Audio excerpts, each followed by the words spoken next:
This is tenderism. The internet is absolutely obsessed with it, but here's the question nobody's asking. Is this perfect barbecue, or is it just overcooked? If you've been on TikTok recently, you've seen this move. Bone slides out, everyone loses their minds. They call it tenderism, a term popularized by Walter Johnson of Destination Smokehouse in Murrieta, California. And apparently, if your beef ribs don't do this, you messed up. But as someone who cooks a lot of meat and breaks a lot of barbecue myths, I wanted to know if this is actually a legit barbecue secret. So today in the Smoke Lab, we're gonna figure out what causes tenderism, whether it's something you should chase, and where the line is between tender and overcooked. To do this properly, I'm using the meat Destination Smokehouse is famous for: short ribs. I'm seasoning both racks with a bit of table salt, then a bit of Smoke Trails barbecue brisket rub for that classic Texas-style salt and pepper flavor. Now I'm lighting up my Oklahoma Joe's Longhorn offset smoker. Love this smoker. A little bit of charcoal in the firebox and some cherry wood, and I'm running it at 250 degrees Fahrenheit. Ribs go on some raised cookie racks. If you're wondering why I do that, then check out my cookie rack mod video. 6 hours later, once they hit around 165 to 170 degrees internal and have some color and nice squishy rendering on top,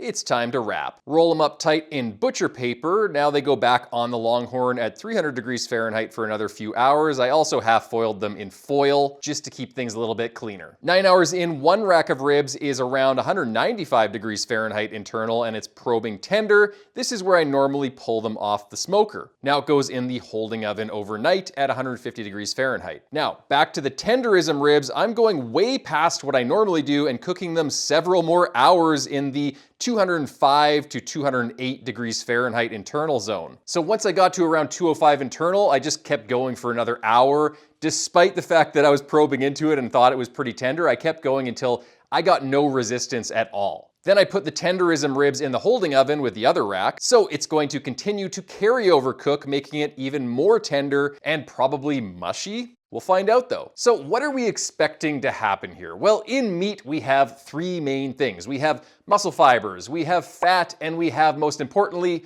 collagen. As collagen breaks down into gelatin, meat gets tender and jiggly wiggly. That's a good thing, but if you keep cooking it too long, eventually the structure holding everything together collapses and you get mushy fall off the bone texture. When I judge barbecue competitions, one of the tests that us judges do for tenderness is we kind of roll the meat on the roof of our mouth with our tongue. And if it has some nice structure, but it's still nice and juicy and has some nice tenderness to it, but it still has structure, then that is perfect tenderness.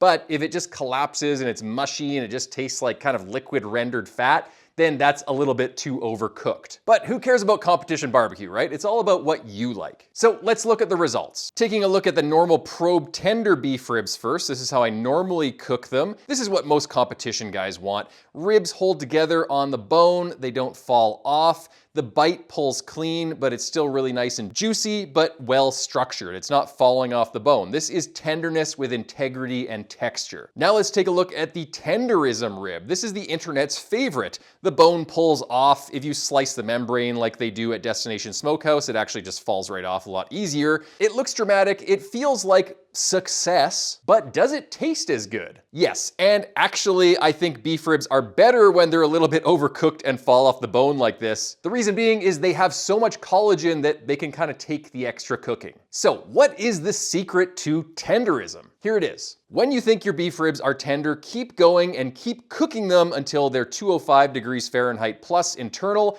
then leave them in that zone for another hour on the smoker.